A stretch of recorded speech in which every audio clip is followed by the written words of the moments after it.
really excited today to welcome Jave Yoshimoto to our gallery. We had originally scheduled him to have an actual exhibit in the gallery, but of course COVID hit. So I thought it would be wonderful to have him talk about his work and give us some background. When I saw his portfolio for the gallery, I was really impressed with it because there is a diversity there with both of the materials that he's dealing with gouache and then also with the woodwork. But also, you know, the subject matter is so fascinating, and it's really something that we haven't shown in the gallery. So I thought it would be wonderful for our students to take a look at it. And I really thought, gosh, this is great work for art students, for students in humanities, for students in all the different kinds of classes. Even today, I gave a talk for the Japanese Culture Club, which was wonderful. It's really terrific to be able to bring him here. I did want to introduce him a little bit, and I also wanted to say thank you so much because he was so flexible and really helpful with coming up with ideas on how to approach this and sending me images and things like that. So it was really terrific. I also wanted to thank the Illinois Arts Council for a grant, and part of that grant is paying for this honorarium. And so without our Illinois Arts Council, we would be severely limited with our programming. So I wanted to thank them.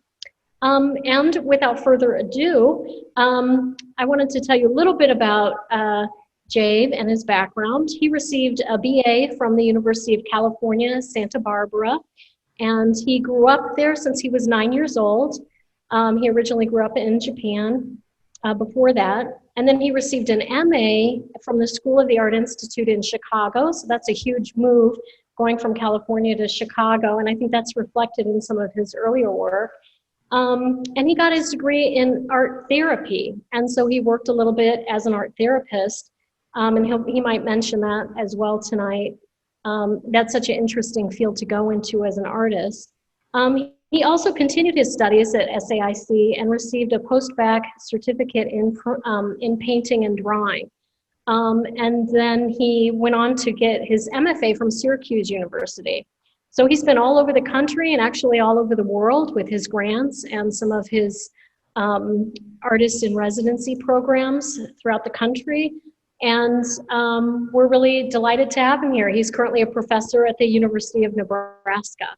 So and I wanted to have a question. I do have a question here, so I'm just going to share my screen. It's one of our students from Amber Landis's class. Hi, my name is Maya, and I am in Amber Landis's LAS 189 class, and we are going to be writing a paper about some of your work from your portfolio. We get to choose which gallery we want to talk about, and I found your Bacon exhibit very interesting, and I found it very touching, and I wanted to ask you a few questions about it. So one, I would like to know, what was your goal when making this exhibit? What did you want your audience to take away from your work? And from this exhibit, which one was your favorite piece to make? Well, I didn't think I was going to jump right into that one right away. You can answer it at your, when it's convenient for you. I just wanted to, actually have you see it and be able to answer it whenever it's convenient and works into your. Yeah, I'll cover it in my presentation, so I'll hold off answering that question until that point. Is there another question that we can? Okay, all right. So should I start? I think let's get started. Right, sounds good. Hi, everybody. Jave Yoshimoto, and thank you, Lisa, for your introduction. Lifelong art fan. I love making art, and it was something that I've always enjoyed doing. I grew up in a family who believed that art making is silly and that it is a waste of time, but I'm kind of stubborn in that way. I just wanted to keep doing what I love doing. And luckily enough for me, and I think this is true for anybody really, if you love something enough and you keep doing it, you'll find a way to make it work. So I have to say I've been lucky enough to make it work and have a career out of it.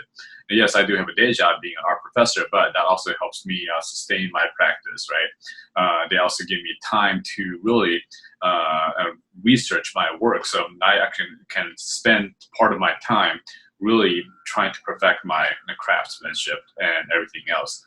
So I'm going to give you a little presentation. It's going to take about 30-45 minutes or so. Just kind of slightly chronological order, starting from my undergrad, and I'm just briefly, and going through my grad school to where I am now. So I'm going to start sharing my screen with you right now. All right, can everybody see that okay? You might give me a thumbs up on the emoji thing, maybe. All right, okay, I'm just gonna go. Here we go. So again, Jave Yoshimoto. I was actually first generation Chinese, Japanese American. And what I mean by that is I was born in Japan to Chinese parents. My mom's from Taiwan, my dad's from Hong Kong. So this is like half Chinese culture within me. That's like a conflict. And on top of that, I was born in Japan, raised in Japan, and came to the US. So I have this like multicultural, really confusion happening all the time within myself. So this feeling of not belonging, this feeling of displacement is something that I'm always coping with. And you're going to see some of that happening within the context of my work. So first off, I grew up and raised mostly in California. I went to undergrad at UC Santa Barbara and graduated in 2004. So while I was there, I did a lot of exploring. My professor told me that, hey, you really need to be aware of your surroundings, be really aware of what's going on in the context of your artwork. So that's what I did. I took notice of the things that are being thrown away, and I started volunteering in like local community places like homeless shelters and women's center. And things that that brought to my attention were social issues. So I found this broken guitar, I restored it, and I painted the story on this found object. And I wanted to paint something on a non-traditional, non-rectangular object, so that's the kind of work I was doing. When I was finished with the, excuse me, my undergraduate studies, I felt pretty confident about what I thought I knew, but then I had a coffee with a friend of mine, and he basically said one line that told me that I knew nothing about art at all. And that line was that he said, art is an egocentric act. And I asked, what do you mean? He said, and he told me that all art making is about yourself. It's about you. It's not about anything else. It's about how you need to feel satisfied. It's about the self, not about the other. So ever since then, I've become driven to figure out if there could be a meaning beyond that initial sentence of like art making is an egocentric act. So, oh, I should have just gone to that slide. I apologize. I went to Chicago in 2005 to study art therapy. Up until that point, my mother and I, we did not get along. So I left her when I was rather young. And during my first semester of school, she passed away. And I had this really tough time coping with that loss and not having that piece that I saw, I was seeking to have that relationship mend. And so one way that I coped with that is I went to this artist residency in Michigan called Oxbow. And they had this like beautiful breakfast table. And one Wednesday morning, I saw this piece of bacon at the breakfast table, and I thought it was the most beautiful thing in the world. So I brought it back to my painting studio and painted this 3-foot-long bacon on canvas. And the act of painting bacon brought me so much joy. I mean, it was also very humorous to me because it's such a slapstick kind of humor. Like, it's a giant piece of meat. That's hilarious. But it was like almost like an inside joke that nobody else got. So I just kind of like kept exploring this notion of finding joy by painting bacon over and over again. During the time when I was painting on this map of California, this is the map I used to drive from California to Chicago, actually. There was like a Southern California fire happening at the time, so which is why I had like the bottom area of the California charred dark to kind of make commentary about the time that was happening. which is eerily pretty similar to the fire that's been happening recently in California as well. But when I was done with my studies, I really wanted to focus on the art therapy aspect. So I did a lot of community work. I worked at a hospital setting. I worked with patients with outgoing outpatient population with schizophrenia, different mental health challenges, but also worked at nonprofit art centers to provide facilitate art therapy sessions to a lot of different populations and a lot of different ethnicity groups, a lot of different age groups. So that taught me something that was very valuable, which is that art making itself is a tool to communicate. The act of art making has a healing factor, that it has a way to communicate in ways that words cannot necessarily do. The act of art making has a way to connect people in ways that verbal therapy cannot. You can establish trust faster. You can talk about painful things a lot easier in visual format. So I found that practice to be a very powerful experience. And I want to figure out what it is that I can take away from this and then continue my practice as an artist. So I went to Syracuse for my second master's in painting because, well, SAIC is a very expensive school, so I racked up a lot of debt, but I was offered a full ride to go to Syracuse, so that was like a no-brainer for me to, 3 years of grad school, and all I gotta do is paint. Yeah, please pay me, I'll go. So that was basically the main motivation. But as I was there, I had to think about what it is that really mattered to me. So part of the challenges I was struggling with at the time was my cultural identity, about who I was. What it meant to be Asian American, what it meant to be Asian American in Midwest, and then also to the East Coast, and the kind of stereotypes I was facing during those different transitional phases of different parts of the country. But what's interesting to me was that everywhere I moved, there's this one thing that I thought always goes with me, without even me realizing that's there.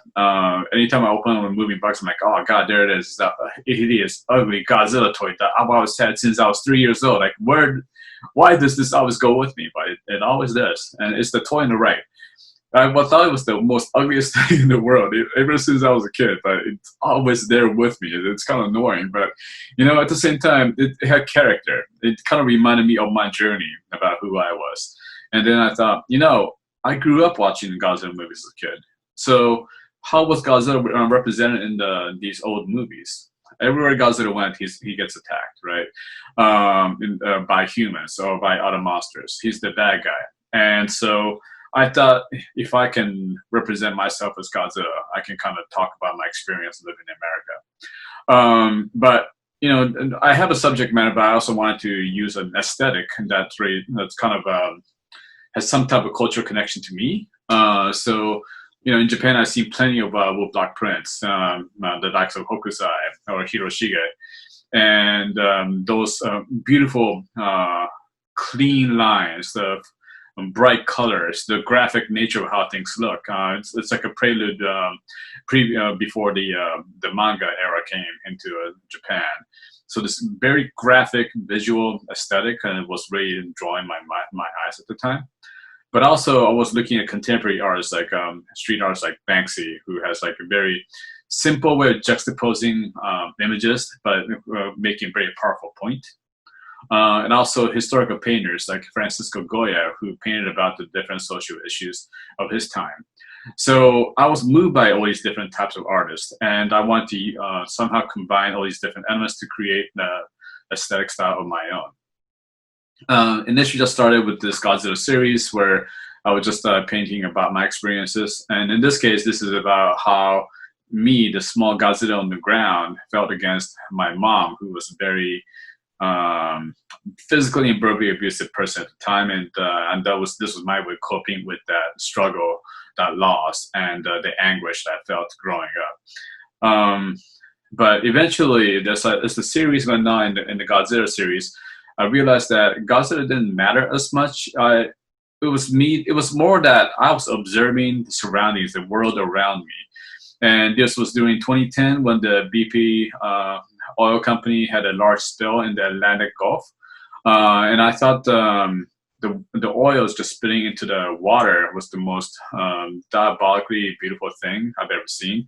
So that's what inspired me to paint this in this particular manner. The way that it just washed up on shore, people had to come and clean up, which caused cancer in all the clean workers, and also affecting all the life there, such as the pelicans, who are just completely covered in oil. But I also, again, it's important for me to find joy in the work that I do. So in this very cheeky piece that I made, I basically was expressing my love for shopping, my love for Black Fridays, my love for sales, my love for bargain hunting. I've had that, thirst since I was a kid in Japan. I had that thirst since I discovered Black Friday in the US. And this is my shame, but my absolute joy to express. Here are all my favorite types of store I like to shop at. The restaurants, the Chinese restaurants, the American burger joints, the Walmarts, the Targets, the Best Buys, game stores, thrift stores, athletic shoe company, you name it. I just love shopping all the different places, right? And going to the movies, going shopping, going to whatever. It was like a party, right? So this was my way of saying, here's my joy in a very shameful kind of way, but also paying homage to to my Chinese heritage side, where it's almost like a propaganda type of advertisement. And so what was interesting about the last image is that it was a digital drawing. It was a very large digital drawing. It was about 10 feet high by 20 feet wide, and that's very hard to do on a computer. But I was able to use that digital file, and I thought, digital drawings doesn't really have an original. So what is the way to translate that in digital drawing, and how can I make that into physical original? So basically, I took this plywood, spray painted it completely black, and then I did like a reverse laser engraving to take the light parts, carve away the light part of the composition to kind of create this graphic piece of wood block, and that's paying homage to the Japanese wood block prints. But shortly after that, and before I could complete the series, the earthquake in Japan happened in the March 11, 2011. I was in my second year in grad school at Syracuse. And so for those of you who doesn't know, a 9.0 magnitude earthquake hit northeastern Japan, which triggered a massive tsunami and the earth right after the earthquake. And it basically just washed up all the houses and dragged them into the ocean. And in response, I was so emotionally affected, I wanted to make something that pays homage to this particular moment, a memorial for the people who lost their homes and lives that day. So I basically started out with this giant roll of paper. It's 30 feet long. And initially when I was starting, I thought it would be no larger than 10 feet wide, but I was at artist residency in New York at the time, and the director came in and saw the way I was working, and he said, you know what, you got an entire 30 feet, so you should use the whole thing. And I basically said, okay, challenge accepted. So I just kept going, and basically tried to find all the different images that influenced me, and then basically tried to paint them down best I could. It was important for me to capture this image of the mother who lost her daughter in this particular image, because it was a very emotionally impactful moment for me. So I basically had this setup of a portable studio where I had 2 doors and sawhorses on the back of my van that I threw in together, and I just brought this large roll of paper with me along with my painting supplies and my iPad, and I just kind of painted wherever I could. This was being painted in Vermont, but I've also painted in Chicago, I painted in New York, I painted in Nebraska. It has gone with me everywhere I went, and it took me a grand total about 323 days to finish this particular painting. So I will show you the details here. The top right, you see the 9 rings behind Godzilla. That is basically the representation of 9.0 magnitude earthquake. The whirlpool is where all the houses and boats and cars got sucked into the bottom of the ocean. As we scroll left, we have USS Abraham Lincoln, who is the first on site to provide some support and rescue and supplies and materials. You could see some of the life being washed ashore. There's some mudslide that's happening, houses collapsing, the road structures collapsing, and in the distance on the left there, you could see the nuclear facility of Fukushima exploding, and then releasing radiation into the skies and more into the ocean. The oil refinery being on fire. Again, the image of the mother who lost her child. The rescue scene where the different volunteer workers and firefighters came in to help people out of their homes and trying to find a clearing to go to a safer spot. And the volunteers that came in to basically rebuild for the future. So when that painting was done, I basically went to a local sign company to create reproductions. So it took us about 3 hours to scan this whole thing because we just kept feeding and it kept kicking back. And after about 20 tries, it finally took. So after that many tries, we were finally able to make these reproductions. And I basically hand cut all of these. And we had a one-day show in Manhattan. And every single penny from the proceeds of this exhibition went to helping to a nonprofit organization in Japan. And I want to tell you a very quick story. There's a nonprofit that does art projects with the kids who survived the earthquake. And initially, when the art kids came in, they were expressionless. They had a very stone cold face. They were not able to express their feelings at all. And when they were asked to draw, they were just drawing dark black circles all over the paper. But the more they came back, the more they came in, the more they made art. The smiles started returning to their faces, and then they were able to incorporate more colors into their work, and they were able to heal through the process of art making over time. So I was happy to be able to contribute money to that organization in that way. So that made me feel good. Shortly after, I went to visit Ground Zero, where the tsunami hit, and this is Sendai. Basically, foundations of houses as far as eyes can go, can see. Here is the local elementary school where all the residents of the neighborhood escaped to watch their houses get washed away into the ocean. There were just piles and piles of really tall rusted rubble that's almost about 3 stories high building, and that's just kind of sitting there going nowhere. Excuse me. And that just made me feel like I had to respond with my art to continue making a series about these disasters around the world. So that scroll piece basically kickstarted the new series of the disaster series. I also knew that the scroll was too big, so I made a smaller compact version, which is about 40 inches wide by 33 inches high. More compact in the sense that all the important elements from the scroll is in there. The 9 rings, the whirlpool, the tsunami coming ashore, the Fukushima plant in the background, the helicopter from the USS Abraham Lincoln, the volunteers coming in to rescue, and the mother and child who are, very much the key component of this particular image.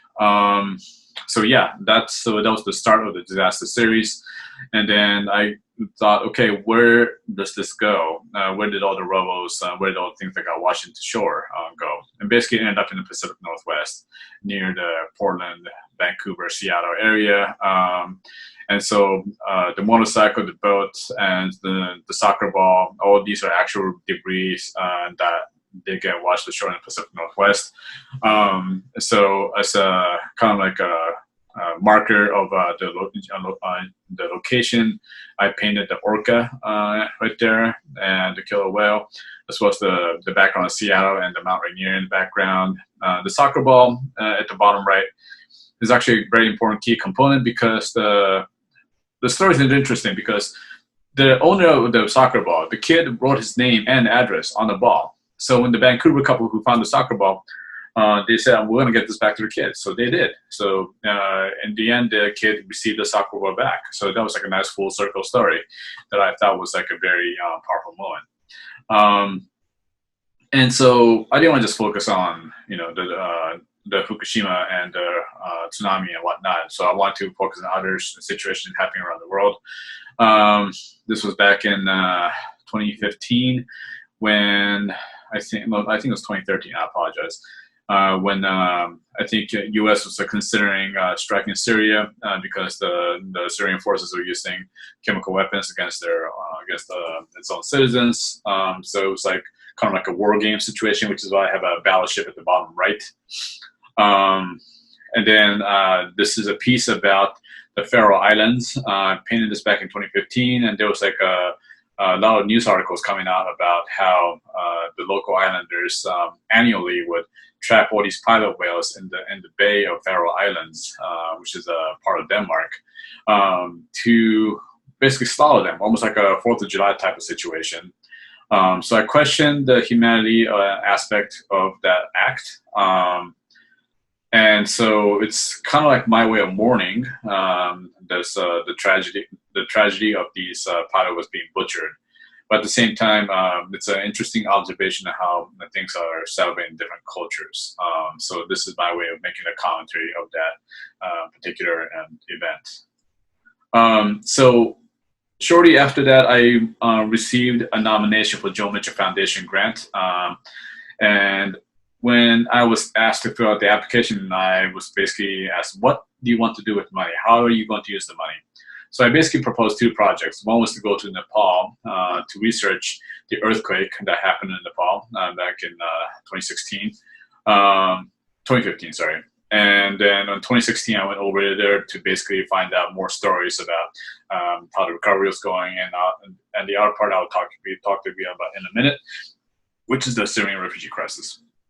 So in 2015 summer, the earthquake hit quite hard. People were being buried alive under rubble of buildings. There was also a very rainy season, so people were forced to live outside because there were so many aftershocks. It was very difficult stories to hear. And the story that really got to me the most was about the story of the village of Langtang. This was before the earthquake.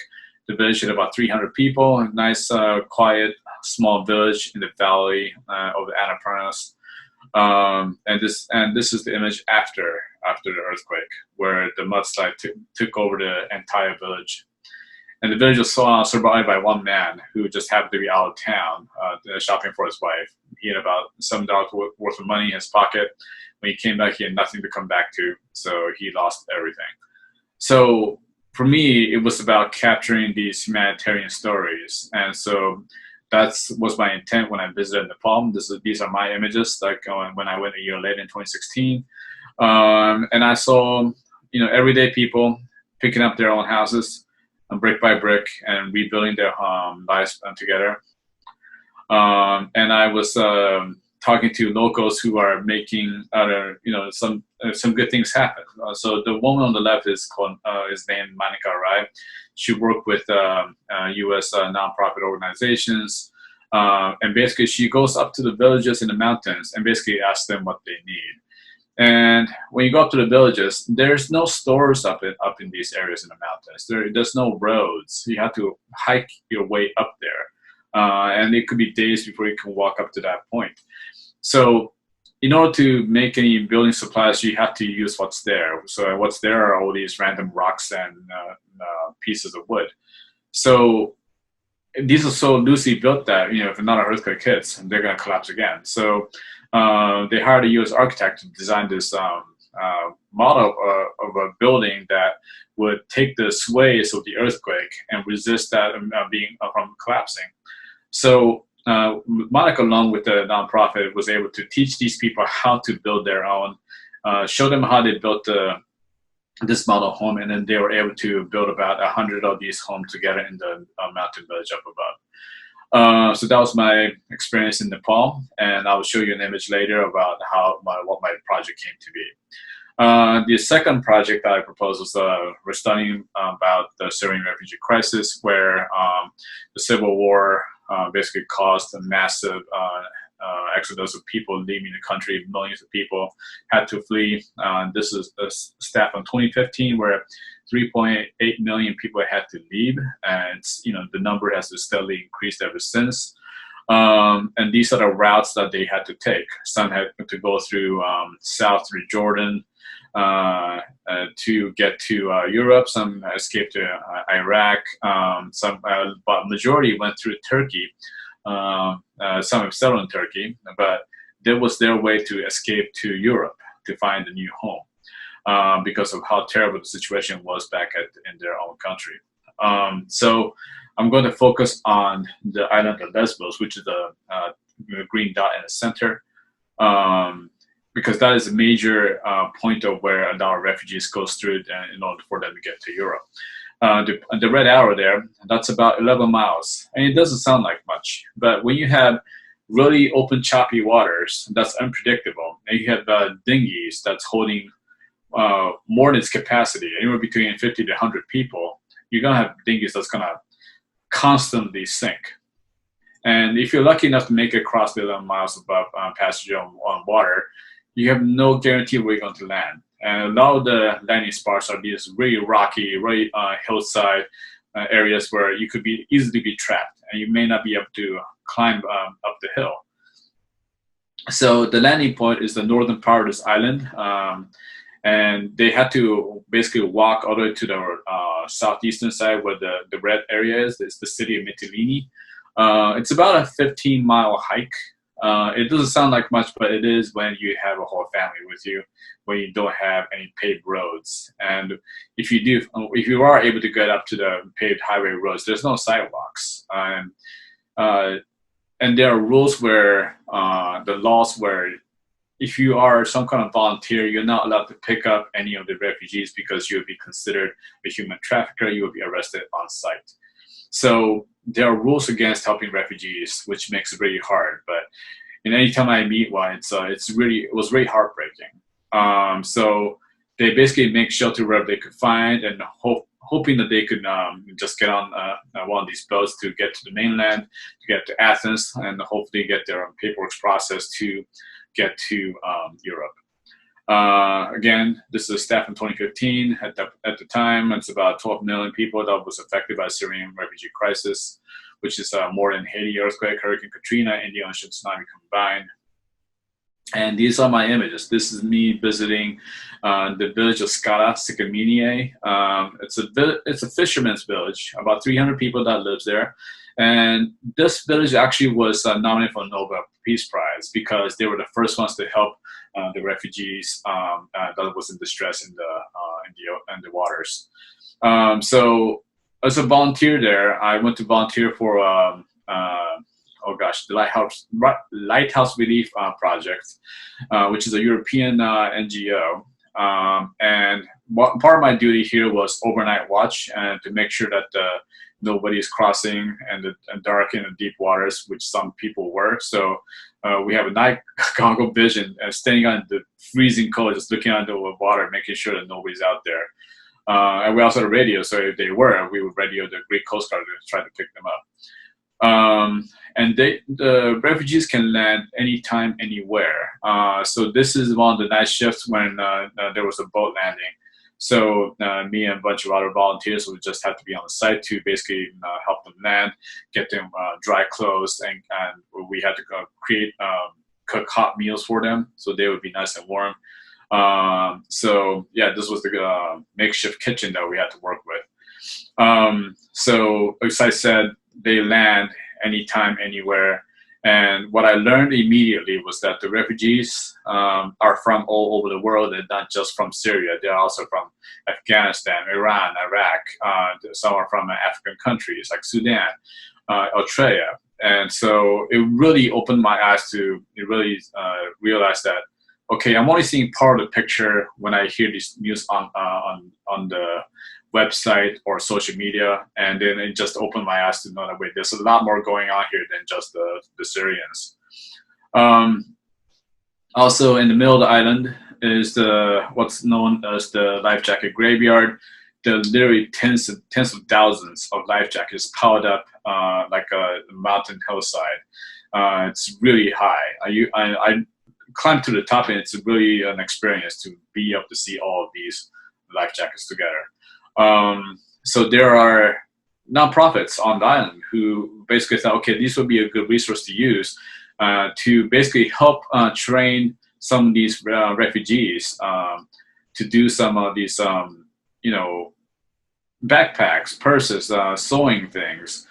To sell to not just volunteers but tourists, and the funding that comes from that money will teach them how to teach them English, will teach them Greek, will basically give them more of a social life and give them bus tickets and so on.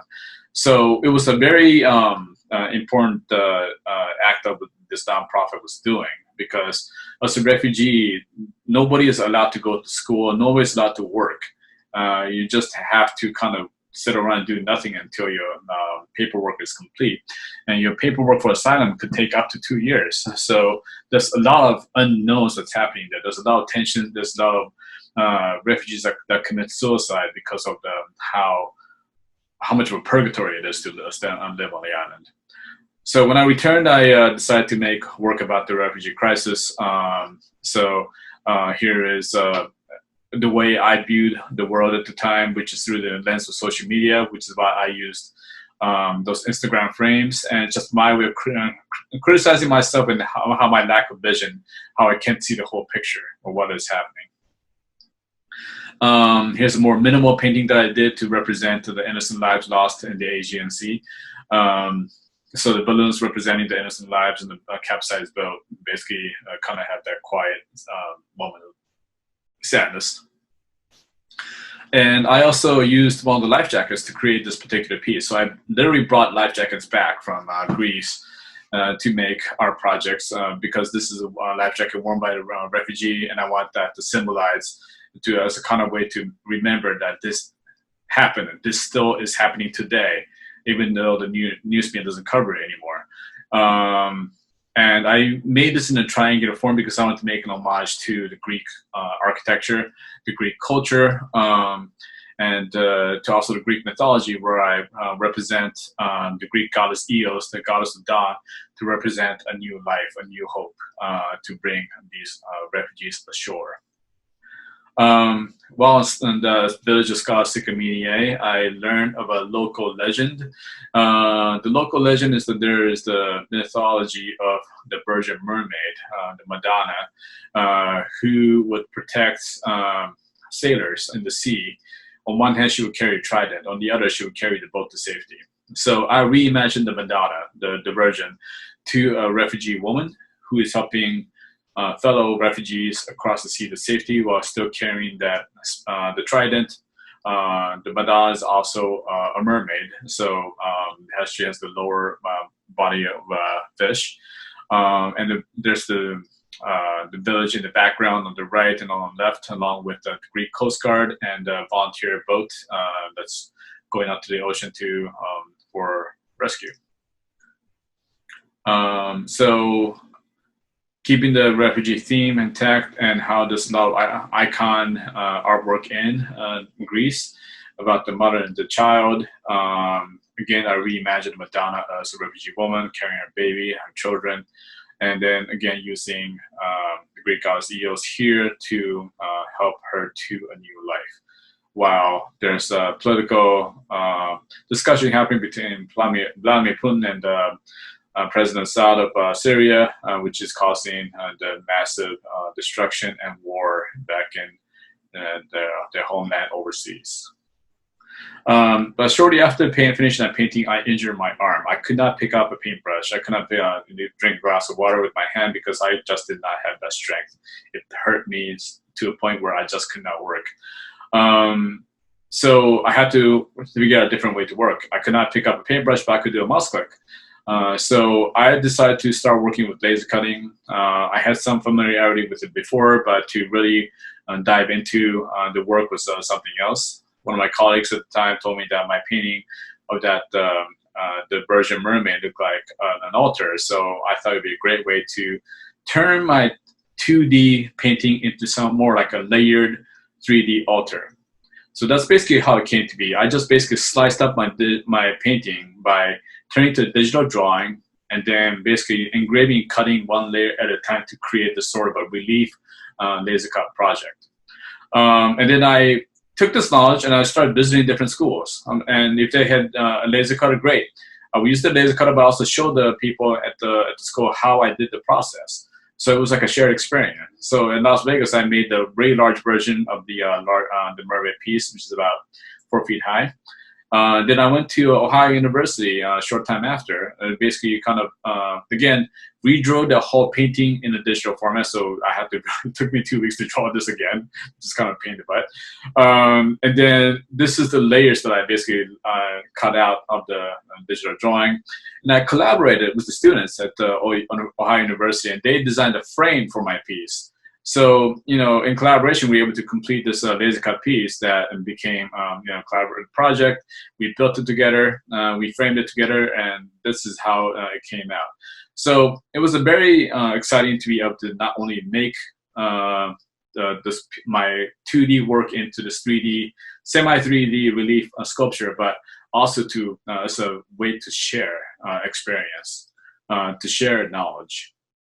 So again, this is a recreation of my piece and laser cut sculpture. There's another laser cut reproduction of existing screen print. And yeah, it did initially start out as a reproduction of what existed before, but eventually I started creating my own designs as well. Because I was trying to learn and perfect this process, and as I got better, this is my first original design based on my experience. This is me observing my fellow volunteers in that kitchen with the soup being made, and the local pastor singing a song for us to really ease our time there.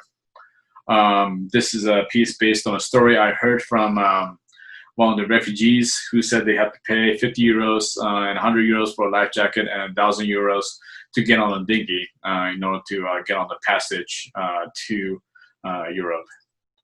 And I was basically playing with different ideas. I thought about the active interactivity. So I used this Game Boy frame to tell a picture about how you can get in action, how you can volunteer and help people as well. There's a piece about how cramped the housing in the village, not in the village, but I'm sorry, the island of Scala. I'm sorry, it's all jumbled up now. On the island of Lesbos, all the people are basically shoved in a tent together. So it's a very tight setting. It's very cold. There's no insulation, and people are screaming for help all the time. And I would make pieces about the plight of the journey. And this is a piece that I made about the earthquake in Nepal. In the top area, in the top third, it is about the village of Langtang being swallowed up by the avalanche. The middle third is about the earthquake that's hitting the cities and people running around for their lives.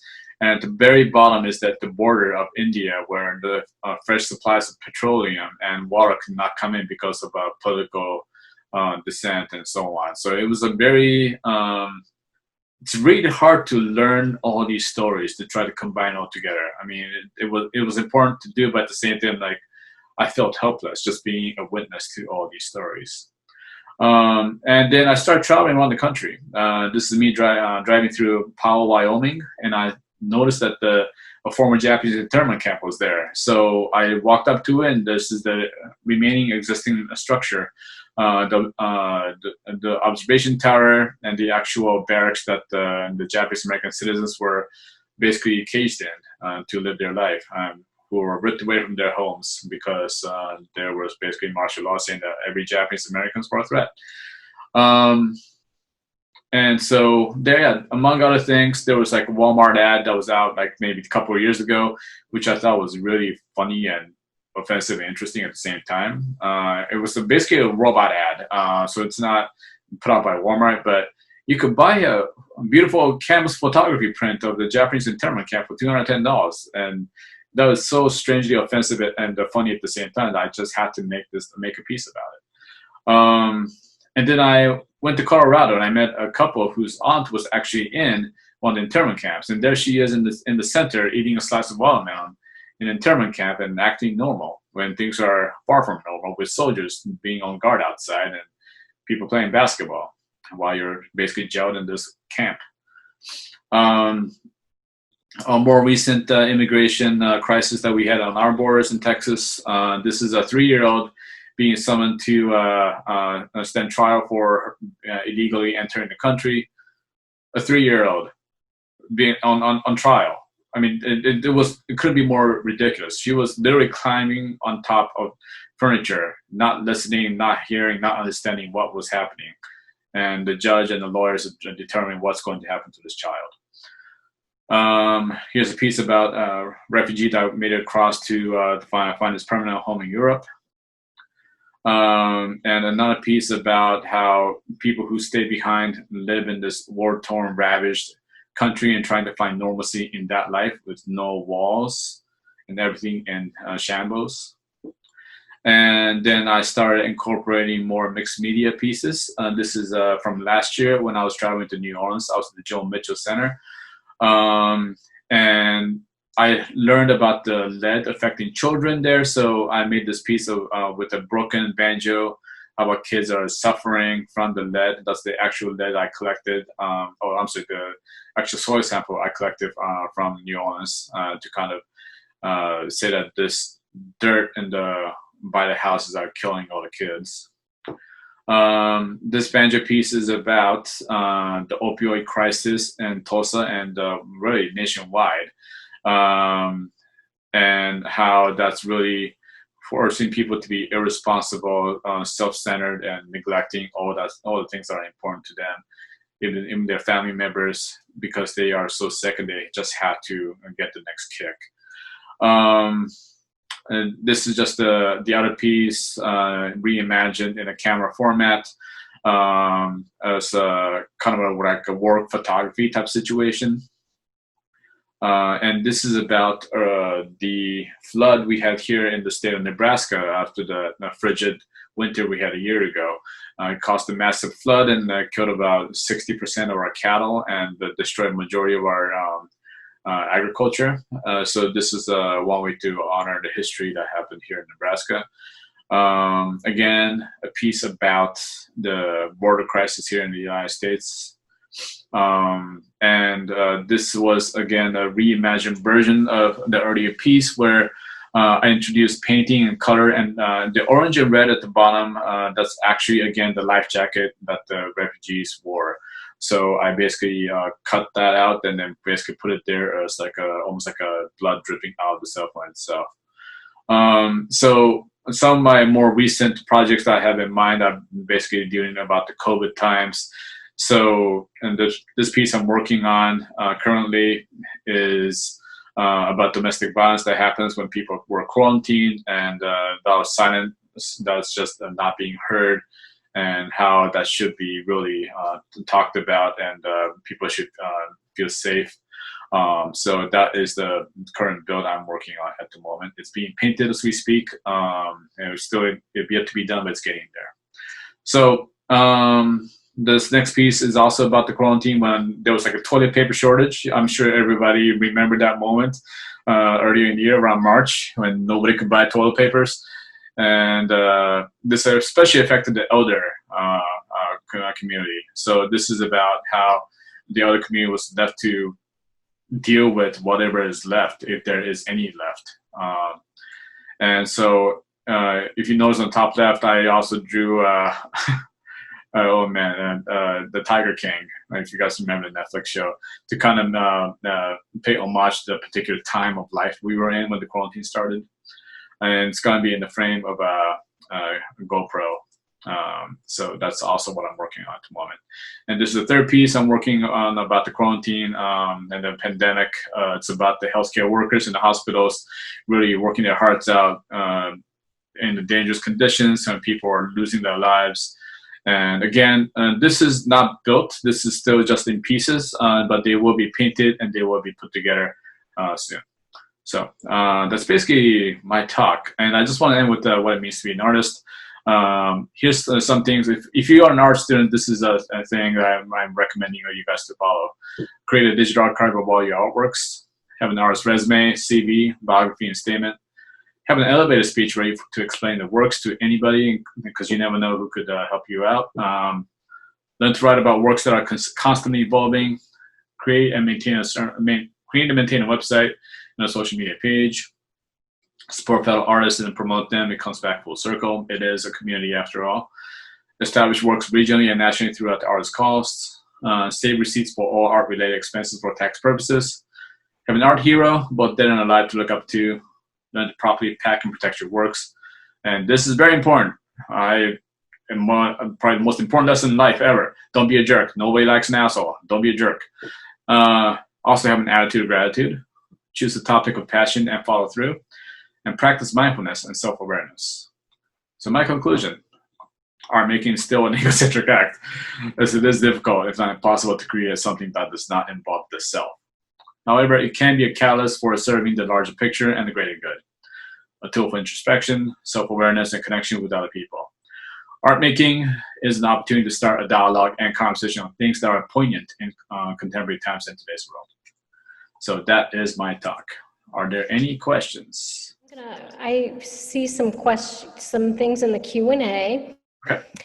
Ann Coddington said, amazing and thoughtful work. Joan Stoll said, I love your work. And how do you deal with art block or burnout? Do you think it's better to push through or take a break? That's a question from Leah B. Both, to be honest. Burnout is it's going to happen regardless of what we do, in any field that we do. But we do have to sometimes force through it. Art doesn't wait for inspiration. Art just needs to be made, because if it burns enough within you, if it's your absolute passion, you know you have to wake up. You got to start working. That's just something. That's just who you are. That's you as an artist. You do it and you stop enjoying it after a while. It becomes a chore. You hate it, but you still do it to a point where, like, okay, I can do this, and then you really believe in what you're doing. So it is important to push through, but it is also very important to take a break, because you can't keep burning yourself out. We live in a culture that taught us to be number one, that taught us to work our asses off until we can't anymore. And that's not healthy. We need to have self-care. We need to take care of ourselves. If you need to go for a run, go for a run. If you need to go spend time with family and friends, go spend time with family and friends. Take care of yourself, and then take care of yourself, right? So really, if you don't have that self-care, you're not going to be able to do the work that you need to do. So it's the answer is really both. I think especially right now. Yeah, absolutely. Let's see. Joan asks, a student wanted to know what type of paper you use. I use printmaking paper mostly. It's oh gosh, why can't I remember at the moment? It's like a cotton-based paper. It is it's a French paper. Hold on, BFK Reeves. BFK Reeves. I love the way the pigment takes on BFK Reeves. It just looks it just looks so much richer, and the white is so bright. So it's something I recommend if you ever want to paint on paper. BFK Reeves. Great. Let's see. Joan had a student who was asking about art therapy as a field. Mm-hmm. Can you talk a little bit about that? Sure. I mean, art therapy, like the regular therapy field, is a needed area for people who wants an ear, somebody who witnessed their stories. So it is a very important thing to provide, but you have to remember that unlike art making, art therapy is not about you, it's about the other person. It's about serving the other person. It's about creating a safe space. And really, it's about the process of art making and then the final product. So basically looking at art in a whole different perspective. Do you want to use this process of art making to help other people? If so, then yeah, absolutely, go for it. But if art has a different role for you, if it is more about you expressing yourself, it is more about you exploring what it means to exist in this world, then maybe art therapy is not really for you. So, yeah. Great, thank you. Let me see. Rosalind says, great drawing, meaningful subject matter. Please post more details of the scroll on Facebook page. Oh, that's for me. So we're posting a section of your role the scroll. Oh, yeah. It'll be revealed slowly in 7 days because there's 7 sections, right? Yeah, you guys can also go to my webpage at jbyoshimoto.com, and you can see all those images and information there. Great. Yeah. Okay, let's see. Another question. Boy, we have so many questions. That's great. Did the practice of giving fruit as gifts and seeing fruit as art play any influence with seeing bacon as art? Sorry, James, not for me. For me, bacon was more about me trying to heal from my loss of losing my mother to cancer. And so it was me searching for joy in the moment of sadness. So it was a very tough time for me. So it's more about recovering from trauma more than it is about the idea of giving fruit. That's good. Okay, let's see. I don't have a question, but a compliment. This is from Mesa. I just wanted to mention that I love the concept of your work, as well as the conceptual meanings and your physical time being in the places that inspired your work. I personally believe the world to be a beautiful, chaotic place and think that you capture it perfectly.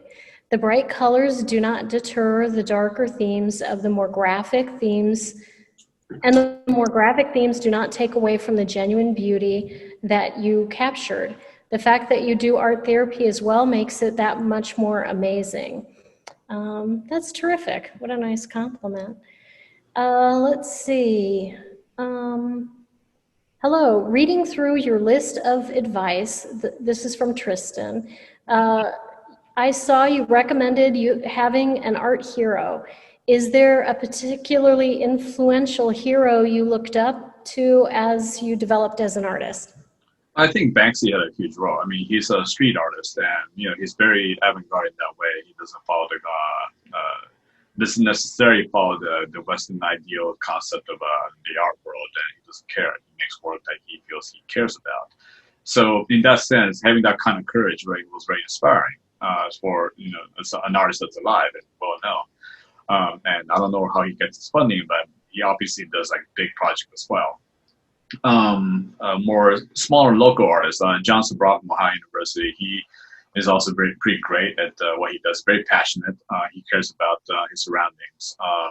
So for me, it is about the content and the intention of the artist. What do they want to do? And can they do it in a way that's sensitive and that's caring? So that's what it comes down to. So a lot of people can be considered my art hero, but for dead artists, it has to be, Francisco Goya, as I mentioned, because he made artworks about the times that he lived in. Looks like I missed some questions already too. Yeah, could you scroll up to some of the questions, maybe? Let's see.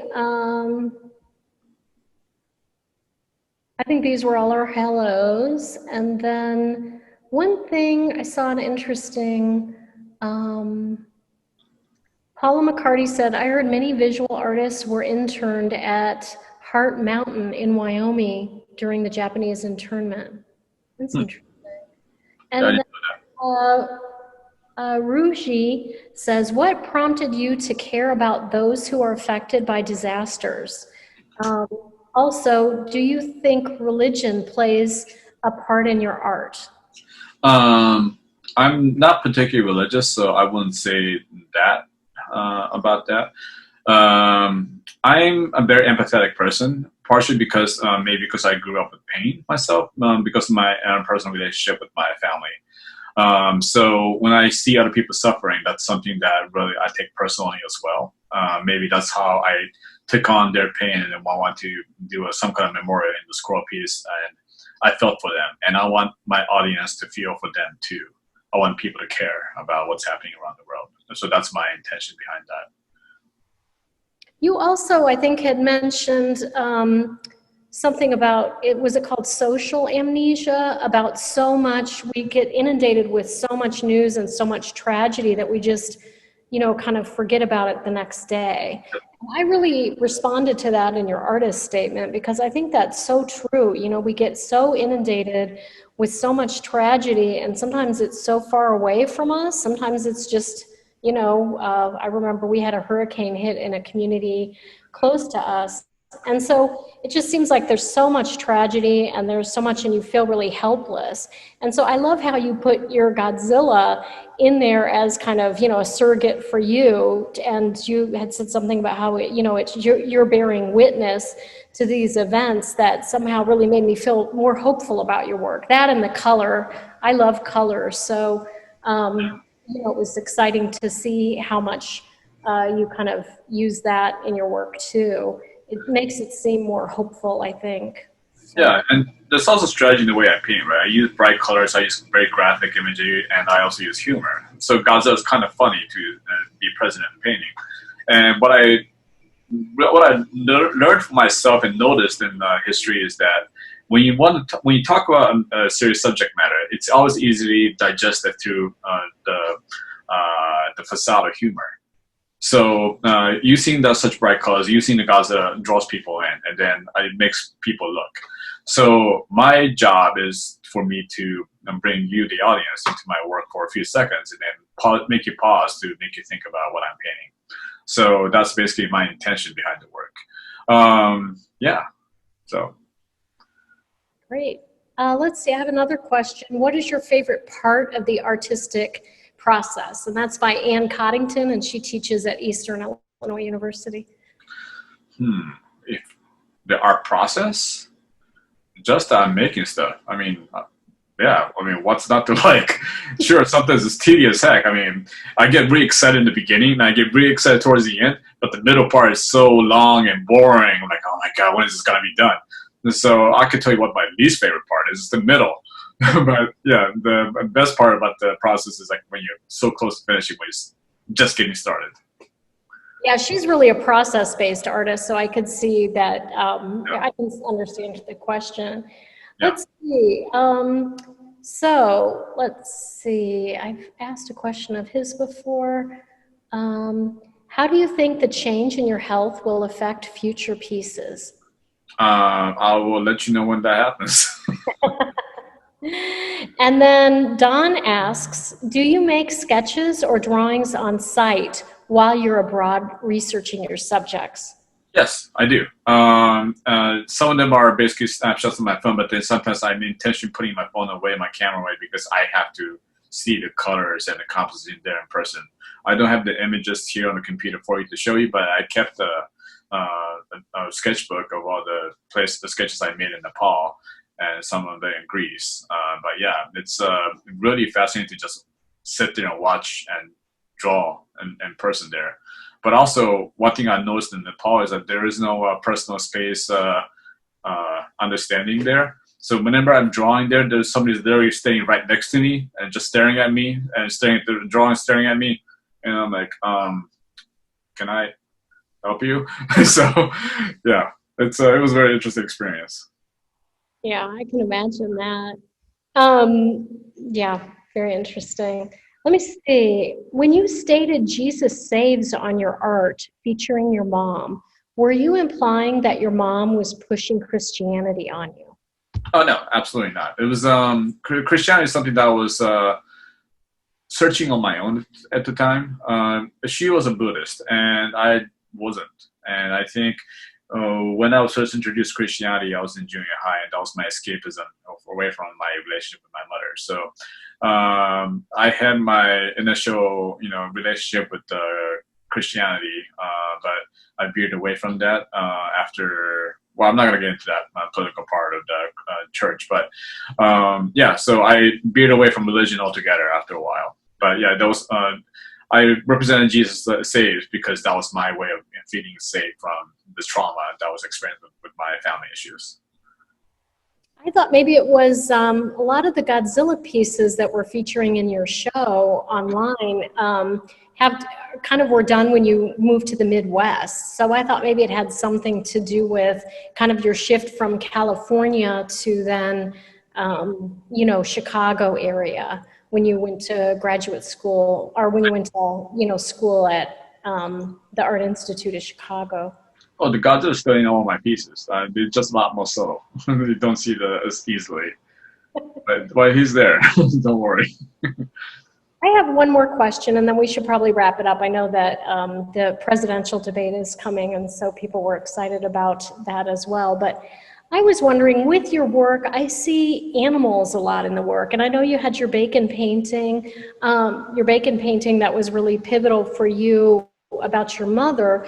But when I look at a lot of your work, you have, there are dogs, or the cranes, or pelicans, things like that. They're almost in every one of your works. I mean, you could think of Godzilla as being a lizard, but even aside from him, I was just wondering what your relationship is with animals and what they mean to you in your work.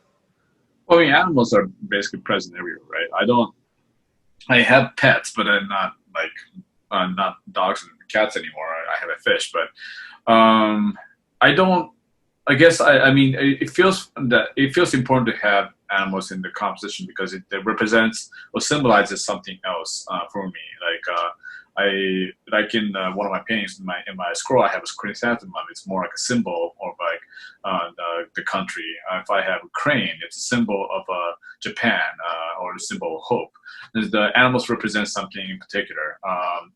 If I have a cat, or the one cat piece I have in the pediment, the triangular piece, that's more of a inside joke for me. It's basically making reference to a cat pushing a watermelon out of the water. It's a meme joke kind of thing that, again, it's like a point of humor, but they have different roles, but it's just to kind of really just complement what else is going on within the composition. Okay, very interesting. Thank you.